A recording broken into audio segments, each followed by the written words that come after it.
Yeah. Oh, sorry. Well, there we go. Welcome back, everybody. And we're very pleased that today's plenary session is being given by Kevin Daly and Rob Barnes from the Department of Finance on the Future 40 report, 2025 to 2065. Guys will explain the background to the report, but obviously this is as part of an attempt, a welcome attempt to look forward, to look at the many issues, terrifying issues that are possibly confronting us and what it's going to mean for the future of the Irish economy. The lads are going to sketch out the report and what a bleak and desolate future awaits us. So I jest, but I think these are going to be incredibly important issues, and I think the fact that we are having this debate and bringing these things to the fore, even if there are differences of opinion, as there is bound to be within these areas, I think it's an incredibly important conversation, and where Tom is going to give a response after that, and then hopefully we're looking forward to a lively question and answer session. But without further ado, I will hand over to Kevin and Rob.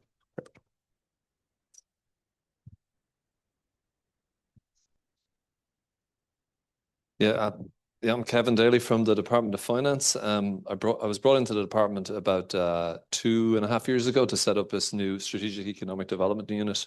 And the reason was because the department kind of recognized that it didn't take a particularly cohesive and comprehensive long-term approach to economic and fiscal analysis.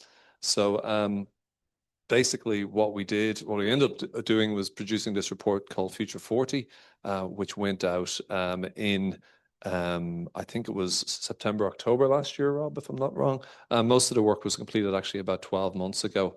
But the immediate idea was to create a blueprint for thinking about long-term economic and fiscal landscape. And the immediate, I guess, reason it was created was because the Commission on Taxation and Welfare, which is a really solid piece of work, one of their recommendations was that the department needed to do this piece of work.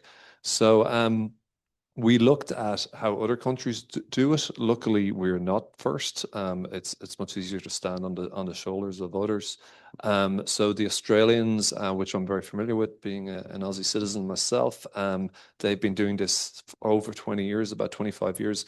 They have a legislative requirement to produce the intergenerational report every time there's a new federal election. So we basically looked at their methodology. We looked at some stuff from the UK and Canada. And they basically all use the same methodology, which is a solo-based model. So solo-based model, I'm sure you all know, it's driven by three things: by population, productivity, and investment levels. So that was the approach we did. And we were very lucky. We had Martina Lawless from the ESRI seconded to us for 12 months, but she loved it so much, she ended up staying for 18, and absolutely invaluable to help develop this piece of work. So I'll get into it in a minute, but we'll see there's over 1,200 scenarios. What we've done there is we have a bunch of chapters we call deep dives, there's 7 of them. And to make it less complex, there's basically a positive, a negative, and a medium scenario in each of these chapters. And when you multiply that out, 3 to the power 7, it's 2,187. So that's the number of scenarios we've done. We'll go through all that in a minute. But the document is not a forecast. There's no probability assigned to these different scenarios. But what it is a tool that helps you decide or helps you look at, if we make various choices now, how do they play out across this model out into the future? And that wasn't something we had before. And the other challenge we had at the start, when my ASEC then, Colin Ridgway, framed it, was, we have health issues, not health issues, but there's a health system that could be problematic, housing, it could be problematic, the demographic issues, digitalization, just so much coming at you. How do you sort of make sense of it all and figure out what's more or less important, or how does it all fit into one system. So that was the sort of broad challenge we had at the start. So I'll move on. I'm conscious of time. There's 7 what we call deep dives, 3 scenarios in each. They are listed on the screen. I won't read them all. But the last one was possible EU expansion. When we did that piece of work, we realized that actually there wasn't massive fiscal or economic impacts from EU expansion. So we actually don't include it in the final model, but we have 9 scenarios in for demographics instead of 3. So it still works out at 3 to the power 7 when you're doing your scenarios. So I'll start with the central scenario. So as I said, this is if you take the sort of medium scenario from each of those 6 and put them all together into this solo model, how do things look? And we'll go into more detail later on about the overall results. But the key thing is there's 3 drivers in the solo model, and all of them are going to slow down. So in about a decade's time. So we really have, I'd say, a window of opportunity of about a decade to really sort of set the country up to continue growth after that point. And I guess if we don't make wise decisions, then we could end up stagnating like some of our near neighbors in Europe who are further along the demographic journey than we are. And they're running into these slowing down these 3 factors already, and it's causing, you can see it's causing their economies to really be grinding out very small growth numbers. So labor force is the first one. You'll see labor force continues to grow based on our demographics, and it grows for about 10 years and then it flatlines. And on the right side there, you'll see labor force as a share of the population. It's going to continue to grow until the mid to late 30s and then start to decline quite rapidly. So we will eventually have a shrinking labor force, particularly with aging. The second one on the left side there is the capital stock. So as the capital stock continues to grow, we predict the size of that growth will have to decline. It's what's happened in other advanced economies, and otherwise would end up with sort of exponential growth. So that's what most other countries have done as well. We think it seems plausible. And then on the right side is the really key one. So that's annual total factor productivity growth. You'll see Ireland there is 1.37%. So that's our TFP growth from 2010 to 2018. So quite high by international standard. The yellow line is what we're predicting it to do between now and 2065. So falling down by 2047 and then plateauing at about 0.4, which I think is what the OECD recommend or predict that most countries will be at by then.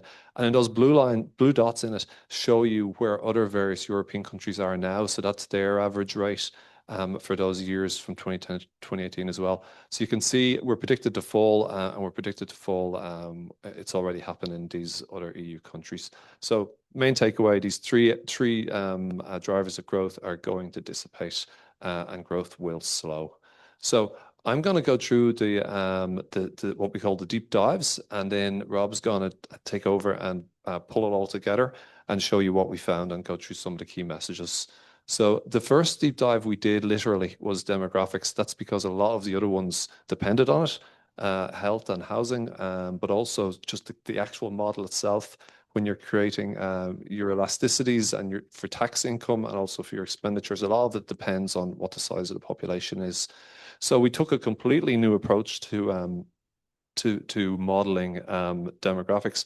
I was lucky because I ran the employment permit system and economic migration policy in the Department of Trade for 2 years before I took this job, so I knew quite a bit about it. But demographics, there's 2 elements. There's fertility rates and there's net migration. Fertility rates actually much more predictable than net migration. We're currently at 1.53, and the CSO luckily came out and their model has us getting to 1.3 by 2038. So we just used that. We're not experts on fertility, so we're happy to use that. But again, that is quite a steep fall, but it's the same we've seen in almost all other Western countries. So in terms of modeling net migration then, which is the key here, we have a central scenario where we look at net migration averaging 35 to 40,000 per year for the next 40 years, and then a higher and a low one based, which you can see on the slide. On the right side there, you'll see what it does to the population. Migration is done by color, and then fertility is done by the dashed lines. So the three dark blue ones in the middle, they're all your central migration scenarios. And what you can see by the clustering of the colors is that migration is far more impactful than fertility is. So moving that migration lever will have a much bigger impact than moving the fertility lever in our model. And fertility lever is really, really hard to move anyway. So there are 9 scenarios for population growth. The way we did the net migration was we broke migration down into 21 different categories. So general employment permits, critical skills employment permits, whether they were living in Ireland before they got the permit or not, various EU 13 migrants, EU 14 migrants, UK migrants, and then their spouses, their kids, and in international protection. And we modeled their emigration and emigration separately to work out net migration. And it's basically done on a recent trend basis. So that was how we did it. And it's a key driver of labor force growth in the long term. We found really high emigration rates among our most recent skilled migrants, which was really interesting. 60% of our critical skills employment permit migrants, the people you want coming here, definitely fiscally anyway, 60% leave within 5 years, which was interesting. And then the final bit was long-term contingency planning. So public service bodies need to do not just central planning, but also do contingency planning for high and low scenarios so that they're prepared when it happens. So what does it do to our overall labor, our overall population? This complex graph, which you can look at in your own time, has lots and lots of different projections there from CSO, from us, ESRI, Eurostat, and the UN. The basic message is that our central scenario is a little bit higher than the CSO central. It's between the CSO central and the CSO high. And then buried underneath ours, you might see in there is ESRI, which looks very similar to us for about 15 years, but it's actually got a different mix. So they've gone with much higher fertility and much lower net migration. And obviously that will have public policy implications because you would need, I guess, more schools and a different housing mix. So that's the left side is the various projections of population. And the right side then, the grey line is very interesting. We just said if there's no migration at all, what happens to the labour market? So the labour market is still growing slowly from natural higher birth rates when I was younger, but that's dissipating. So if there was no migrants stopped today, our labour market would start to shrink from 2035 onwards, which is quite frightening. I guess for someone my age, the labour market's always been growing, and we're sort of just, that's our mindset about creating jobs. Our central scenario in the yellow line has the labour force stabilizing around 2040 and then pretty much flat after that. So these were interesting takeaways. So I'll move on to the next one. I won't be so long on these ones. The next one was health and long-term care. So obviously a huge potential cost here, fiscal cost. We modeled health in three elements to it. There's we did it by age cohort, and as we know they're going to get older, we made some assumptions around what percentage of those extra years are spent in good health or bad health. So our central scenario has one assumption, and then high and low is whether they spend more years in bad health or good health. And then we put in the same around some technological assumptions around productivity. And then we threw in some Baumol cost disease for the real super, I was going to say super nerds, but we're probably all a bit nerdy here. But that's basically that wage growth in the traded sector will eventually drive up wages in the non-traded sector. So that would be the health sector. So that's all gone in, but the numbers are quite terrifying. I think we're under about 8% of GNI STAR at the moment. We predict by 2031, 9.2%, and 2065, 12.6%. That's just healthcare, not including long-term care. Long-term care is the curve is even steeper. 2.5% of GNI by 2031 and 4.8% by 2065. They're actually huge numbers. And I should have said at the start that the entirety of Future 40 is done on a no policy change basis. So whatever government policy is in any area, we just assume that stays. Because when we looked in other countries, but it just makes sense. You can't be second guessing government policy. It wouldn't be right for us anyway. So these numbers are based on current policy, not changing. So that was health, but yeah, some large impacts there. You're looking at public expenditure as a percentage of GNI start going from I think that's about 34 up to 39% in our central one. And then we'll touch on housing quickly. So our housing, we looked at two of the main fiscal costs there. So the provision of direct social housing, or sorry, it could be direct or indirect, and then also the rent assistance we give through the HAP or the RAS. So they are modeled, they're in the model. We build it on our demographic projections. Basically, there's a government commitment to deliver 300,000 new houses, I think, by the end of 2030. So that's what we've modeled. So basically, our model is built on that you'll deliver those 60,000 houses a year and continually deliver them until they that will meet demand, and it will also start slowly to wind down what we call the what was the word again, Rob? Pent-up demand, yeah. So we did an estimate of about 107,000 pent-up demand. That is a bit academic, but we did it anyway. We thought it was the right methodology. So basically, the story here is if the targets are delivered and we continue to deliver 60, the problem actually starts to dissipate by about 2040. Not great news for young people who haven't bought a house, but that's what the model is showing. And then if you continue to deliver, eventually the fiscal cost starts to fall away because the government won't have to intervene so much anymore, basically. So we thought that was interesting, that if you can get ahead of it, the problem will be solved, but it will take a while. Digitalization was our next one. We basically looked at how the stock of digital capital, and we looked at historic relationships to how that impacts on TFP. And then we basically have a central scenario of change in TFP based on recent trends and those continuing of 0.54% per annum over the timeline. So that's our blue line there. And then we did some higher and a lower based on some technical assumptions around this. But anyone who's played around with these models, you'll know that productivity is like it's the handle, or it's the knob you turn and everything goes up and down.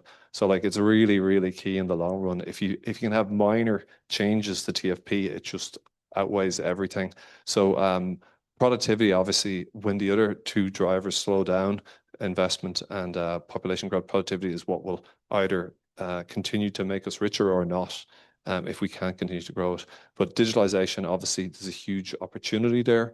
I'm probably a little bit unusual being an economist in finance. I'm generally quite optimistic about things, but there's definitely an opportunity to, if we can keep investing in digitalization, get the skills right, and if we can keep driving productivity, it will really drive GNI Star in the long run. We also covered climate damage and green transition. This ended up being the most expensive of all the potential future areas. So we looked at the actual damage that climate could do and change could do to the economy. We used the EU coach model for most of that, which is very lucky they had done that. It looks at the impact on agriculture and stuff like flooding and all that. So we model that, and then we also looked at the cost of the green transition. So this is, subsidizing EVs and solar panels and heat pumps and all that sort of stuff. You would expect those to fall gradually over time, but there will be some maintenance of that stuff over time. So it doesn't fall to zero, but it's more the government policy is we, hit net zero by 2050. So that's what we had to model. So that's the way that's done. But Rob will touch on this at the end when we're comparing these various deep dives against each other. This was the biggest one in terms of actual cost, which was a surprise to me. I wouldn't have predicted it at the start. Then we looked at deglobalization. I think this is my penultimate slide. So deglobalization, basically all of the other scenarios, we picked the middle one. In this one, we realized that we're never getting back to the world of, say, pre-Trump. And we're having obviously you've seen tariff issues. All this was done before the tariffs came out, by the way. So we use scenario 1 here, which we call globalization. So total trade and investment with the rest of the world will grow at the same rate as GNI star. So for the last many years, our rate of growth of trade and also investment in the rest of the world has grown way beyond GNI star. So our scenario that we've used for the central scenario is we have that growing, slowing down to GNI star. And then we did 2 worst scenarios, is that there's a break between the non-OECD countries and us. And then the 2 scenarios is either this happens slowly or it happens quickly. And then we model through what impact they have on GNI star. So that was how we looked after the deglobalization piece. Look, that was quite a tricky one to do, and there's a million different ways you could do it, but that was what we settled with. And then finally, the EU modelling one. This is actually quite interesting one. Technically, we just broke the countries into 2 waves, and we looked at them in terms of Irish goods exports, and we looked at inward migration. So we didn't particularly look at services. The numbers were incredibly small. I know there's potential there, but most of these countries are small and far away. So from a gravity model, we found that the impacts when we ran all this was they're actually extremely small. We didn't include Ukraine or Turkey. We handled them a separate way. But basically, we left them out of the model then because it was just complicating things and it wasn't impactful enough. So I'll hand it over to Rob to bring it all together, and then we'll do Q&A. Yep. Thanks. So Kevin's walked through the different components of the approach and sort of broadly walked through each of what the deep dives looked at. I'm going to now sort of bring it back together again and hopefully show you what it looks like from the top down. So the central scenario, again, there's over 2,000 scenarios that we looked at, but the central scenario is mostly what we focused on for the sake of simplicity. And over the next 40 years, it projects a 52% increase in GNI star per capita. That is still growth, but it's far slower than what the last 40 years have looked like, or the last 30 years have looked like, where it increased 143%. That obviously represents a huge amount of catch-up growth, which we can't expect to continue. On an annual basis, that essentially means that GNI star will reach around 0.5% of growth by the end of the time horizon, but GNI star per capita growth will reach 0.5% by the 2040s, which is dramatically lower than what it has been in recent decades. The right-hand graph here sort of shows that breakdown in a bit more detail as to where that growth is coming from. So historically, you'll see the green bar is the scale of the labour growth that's generating economic uplift. And over the last 30 or 40 years, that's represented a huge part of our economic story and a large part of our growth. That engine is essentially slowing down already. And as we look over the next decade, it gets smaller and smaller. And then by the 2060s, it becomes a drag on growth as the labour market itself begins to shrink, which essentially means that capital, as Kevin mentioned, which we expect to also slow down, and TFP, which too will slow down, become the main drivers or the only drivers of economic growth over the long run. We also, in the approach, applied all of this to a fiscal model. And it's important to say from the start that this is a mechanical output of the economic model. It's not a real world scenario. Realistically, policy would have to change before some of these events started to materialize, but it's more just to demonstrate what the fiscal impacts might then be of those economic conditions changing. So on the left-hand side, you'll see tax revenue. I'm going to stand back because there's feedback. You'll see tax revenue on the left-hand side. And the interesting thing here is, or the approach that we've taken is that the historical elasticity between the economic growth and different tax heads has been estimated based on IFAC work from 2019. We've applied those to our economic model and broken them down into various different tax heads. The only difference is we've adjusted for climate-related taxes going down over time. The portion of the corporate tax base, which we believe to be transitory, which is about 50% of the corporate tax base, we've made an assumption that that will drop off at some point. And arbitrarily, we've picked between 2030 and 2040 that will then drop off. That's not a prediction. It's more just to illustrate the scale of those receipts. And when they do begin to slow up, just to show or just to demonstrate the impact that it'll have on the overall tax base. So that's the left-hand graph. On the right-hand side, you'll see voted expenditure over the same period. And you'll see a constant uptick in costs, rising from around 30% of GNI now to 35% of GNI or 37% of GNI by the end of the or by the end of 2065. The biggest pressure here comes from the aging population and from climate change. So the bottom three lines, the grey, the purple, and the lilac, are pensions, the healthcare system, and the long-term care system. So they face continued pressures over the 40 years based on the aging population and the growing population as well. So when we apply those both together, with tax receipts going down and expenditure going up, we reach deficits fairly quickly. And by the end of the time horizon, the forecast has us at about -8%. That brief tick in the middle, in the 2040s, is the Future Ireland Fund kicking in. So that's the money that we're saving now to spend in the future. That's the impact that it'll have if we continue investing the same amount that we are investing now over the next 30 or 40 years. But there's obviously an opportunity there to invest more now to save us over the long term. When we apply that to deficits and to debt levels, it obviously drives debt to very, very high levels. So at the moment, we're at about 60% of debt to GNI, and the central scenario brings us to about 150% of debt to GNI by 2065. On a per capita basis, that's about €120,000 per person in 2065. And as I said, this is just the central scenario. There's over 2,000 outcomes that are examined, but broadly the picture is fairly consistent. The pressures are apparent in every scenario. Nearly every scenario that we've looked at has been either more negative or very negative compared to the central scenario. So overall, the risks are very much tilted to the downside, even if there is a very wide range of possibilities. And on that, here is that range on the left-hand side. So the worst case scenario, where all of the 6 metrics that Kevin mentioned go wrong, debt to GNI reaches above 400% by 2065, and in the median scenario, it's slightly worse than the central, so it's about 170% in 2065. So it just shows that the risks are tilted to the downside. There's more scenarios that result in worse outcomes than the central scenario than better.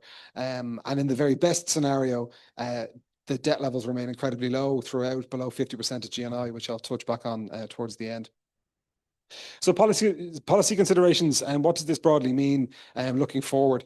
So the biggest lever that we've looked at or that we've found is really the aging population and the impact that it's going to have, mostly on the labour force and the supply of labour in the economy. So there's about 116 people in the labour force now for every 100 people outside of it, and that's going to flip by 2065, where the number of people working will be outnumbered by those not working, 98 to 100. This graph shows 3 different age categories. So under 15s at the moment has essentially reached its peak. It's just below 1 million at the moment, and it'll slowly go down to about 800,000 by 2065 in the central scenario. The working age population continues to grow for the next sort of 10, 15 years, but that too stagnates at that point and then starts going down again.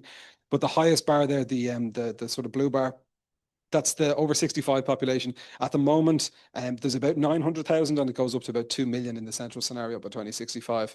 So while those other cohorts are getting smaller, the old age population is doubling, or over 65s is doubling. Going back to the central sort of projections that Kevin mentioned between labour, capital, and TFP, there's obviously opportunities to get more labour into the economy if we can get more people working, more people that are already here to get them working. So just to model how that might look and the different sort of assumptions that it might, or the different sort of results that it might render, here's what a 5% increase in labour participation would do to the overall projection. So it reduces debt levels down by about 35% of GNI star by 2065, but still the trajectory is very, very clear. So it's a lever that's obviously very important. Getting more people working would have a material impact on the outcome, but it overall won't change the overall trajectory. It'll more just delay it. Likewise, increasing investment or maintaining high levels of capital investment will also have a large impact, but it will be even more negligible than getting more people working. And again, those pressures are very, very clear. But the big one is TFP. So that one is this is the central scenario compared to 2 alternatives. So the purple line is the central scenario where our debt to GNI, I'll just speak about debt to GNI star for the sake of simplicity, reaches about 150%, as I said, by 2065. Kevin mentioned that our assumption is that we reach 0.4% of TFP growth by the 2040s, which is the OECD's prediction for advanced aging economies. But if we can buck that trend and increase it by 0.2% on an annual basis, it has a fairly transformative effect on the projections where we sort of essentially reach 100% of debt to GNI by 2065. But if the situation is worse and we have only 0.2% of growth rather than 0.4% of growth, it brings us to above 200% of debt to GNI star in the same period. So it just goes to show the sensitivity of the model to productivity and the long-term impacts that even small increases in productivity can have over time. So to begin to wrap up, the analysis, it mainly kind of focuses on 5 sort of main key takeaways after all the analysis. The first one is demographic change. So the trajectory is incredibly clear, regardless of what happens with migration to a large extent and with fertility to a large extent. The demographic change, the aging population is going to happen. It's already happening and it's sort of in motion. So there's very little wiggle room within that, and policy needs to sort of prepare now for that eventuality. Climate change and the green transition can obviously, it will involve enormous costs, mostly on the climate change side. And the green transition, we expect, as we said, to dwindle over time in terms of the costs when Climate Action Plan is fully implemented over the next 30 or 40 years. Those costs will eventually go down. But climate change, based on current global trends, will intensify, will get worse, and the costs will increase. Productivity gains is one of the only real opportunities that we found throughout the whole analysis that things might start to get better. So things like encouraging lifelong learning, moving from one sector to another, adopting new technologies when they're appropriate to do so and when there's benefits. All of those things become very important to try and get more productive and essentially do more with less. Health and long-term care obviously is already a very significant part of the expenditure base and will continue to be in the context of the aging population. That's going to intensify and only get more challenging over the long term, which highlights the importance of driving productivity and efficiency in the healthcare sector before those fiscal costs really start to mount. And then the last one is the windfall tax reduction, or the transitory tax reduction. So when we apply that transitory tax reduction, it has a huge effect on the fiscal balance, essentially immediately, and it changes the trajectory permanently. So that very, very nice scenario where everything remains below 50% of debt to GNI is a scenario where the windfall never falls away, and the corporate tax boom that we're having at the moment essentially just continues. It's obviously very unrealistic that that's going to happen, but it's just to demonstrate the scale of those receipts at the moment that we're relying on. When they do begin to run out, it's going to have a transformative effect. The nice thing about Future 40 is, as Kevin mentioned, we've sort of tried to compare a lot of apples and oranges, but when we do that, we can map them over time and see when things start to intensify and when they start to get more and more challenging. And the main takeaway, it's a busy graph, but the main takeaway for this is that the next 10 years is really the window of opportunity to try and course correct a lot of these global trends and domestic trends that we've identified. In this 10 years, the deficit's going to remain below 3% of GNI star. Economic growth will remain above 1% per year, and the national debt will remain reasonably low. It's already in a low position, and it's forecast to get even sort of lower over the next 10 years. So this is the 10-year window that policy can intervene. We can try and turn the tide and tilt these graphs in the right direction. Obviously, this is fairly bleak, and over the long term, everything looks like it's going in the wrong direction. And a lot of other countries are in the same position. The OECD have done a host of very similar analysis across lots of their members. So this is New Zealand, the UK, the US, Canada, France, Netherlands, Finland, Germany, and Ireland as well, over the next 30 to 40 years. And they're all in worse positions than we are, mostly because they've started off at a higher base from a debt perspective. And the only one that's better is Australia, which Kevin likes to mention on a regular basis. But yeah, everybody is essentially facing the same pressures, and be it the 4 Ds that we talk about, which is deglobalization, digitalization, decarbonization, and demographics, or domestic trends, everyone is essentially facing the same problems. And then the main messages that we've sort of put into the document is that the short-term challenges that we face now must be better aligned with long-term objectives. And the 3 key takeaways is policy needs to prepare now for demographic change. So be that slowing up in the labour market, addressing efficiencies or inefficiencies in the healthcare system and the long-term care system. Those productivity gains really need to be found before the aging sort of curve starts to tilt. Driving productivity growth across the economy becomes incredibly important. Not only in the public sector, but also in the private sector, in the non-NME sector, especially. Finding productivity gains there could have huge long-term benefits to the overall macro picture. And then lastly, this 10-year window that we have, that we see the fiscal space to do so, is the time to really invest in the infrastructure deficits that we know we can see. And in that, we need to address housing, energy, transport, water before those resources start to tighten, and climate-proof those systems now before those climate costs begin to mount. And yeah, that's it.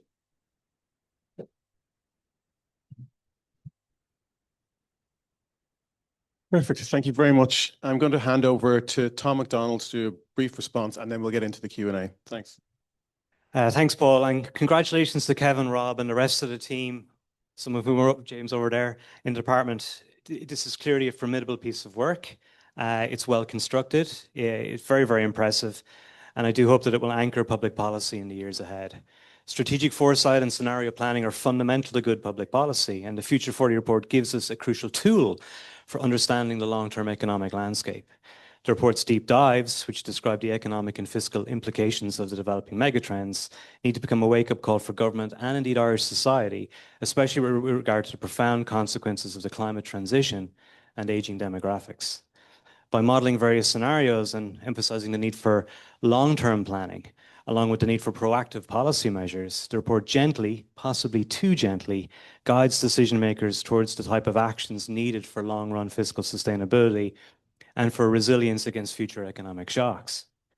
Significantly, and troublingly if unsurprisingly, the report describes a future where each of the main drivers of long-run growth are going to diminish over time. While I am a little more optimistic than the authors with regard to productivity growth, the findings need to be taken extremely seriously. Although the report expects living standards to continue growing, the rate of that growth is going to slow dramatically. That seems inevitable. A developmental slowdown and what feels almost like stagnation in living standards for many people has already happened in parts of Europe and North America. The political fallout has not been pretty, and the politics look likely to degenerate further in some places. People need to believe that there is a better future and that their living standards will, or at least can, improve. Failure to respond with effective, inclusive policies will simply catalyze further political opportunism. So what can be done? We should begin by acknowledging that we have immense agency over the economy's direction of travel and can influence whom it will be that benefits from that direction of travel. Future 40 scenarios, valuable as they are not destiny or even a forecast. Policy matters, but good policy design is complicated, and we should beware of easy answers and special pleading. We need a considered debate about the common good and what it is that we want as a society. With that in mind, I would draw your attention to the Irish Congress of Trade Unions developing new economic model work and proposals, which are intended to contribute to that very debate. The new economic model work is based on 4 complementary pillars. The first of these pillars, and the one I would like to focus on, is productivity growth. This might seem an odd choice to some, but it is no accident. I think it is where most of the policy focus needs to be and where there is much that can improve. So what does productivity growth have to do with the common good? Productivity growth isn't just some esoteric concept. It is the lever of riches that enables us to continuously and inclusively improve people's living standards over time. It is the secret sauce at the heart of sustainable and inclusive economic growth, and it is ultimately the only environmentally sustainable form of growth. The Future 40 report shows that improving the annual growth in total factor productivity by just 0.2% relative to the central case over the time period in question is enough to transform the outlook for the better. The hard choices become much easier when living standards are improving. So what ought we to do?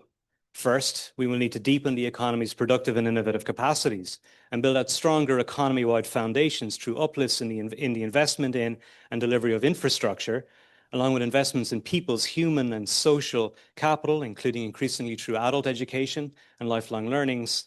And we must remedy our historic underinvestment in public R&D. Second, we will need to shift the structure of the economy away from low value-added, bad job sectors and promote what we call a good company model at enterprise level. The quality of jobs matters, not just the quantity. Such a transition will not be easy and will require a very different and much more strategic approach to enterprise policy, and indeed a much more discerning attitude to, for example, our lazy use of tax expenditures to try and fix any and all economic and societal problems. Follies such as the 9% VAT rate for food services have a massive opportunity cost and ultimately weaken our drive for productivity growth and higher living standards. Third, we will need to Consider a redefined and strengthened role for the state in areas of ongoing structural market failures, such as in childcare provision and in housing. These failures act as critical brakes on our economic potential. Fourth, by combining an entrepreneurial state approach with supports for private sector R&D and for skills development and technology diffusion, we can radically strengthen our innovative capacity and sustainable growth potential. Of course, it's not all about productivity. Changes in labour supply will heavily condition our prospects. Working from home, access to affordable care and flexible working can all improve participation rates for certain cohorts. But ultimately, it is the ageing demographic transition that is going to have profound implications for labour supply. Our ability to influence this is limited, though resolving the housing crisis will help staunch the flow of outward migration and of delayed family formation. In general, however, attempts to increase fertility rates in other countries have been spectacularly unsuccessful, although there is evidence that access to working from home, equality in caring responsibilities, and better childcare services may slow the decline. So we need an honest conversation about migration as well. We need more people coming to Ireland if our economy is to thrive, and we should not be afraid to say it. And of course, migration also enhances us in social and in cultural and in many other ways as well. The Future 40 report makes it abundantly clear that on a no policy change basis, our public finances are completely unsustainable over the longer term. Climate change, healthcare, and long-term care all notably stand out for their fiscal costs. Early climate proofing is essential, and there is a risk that the green transition falters due to short-termist political economy pressures.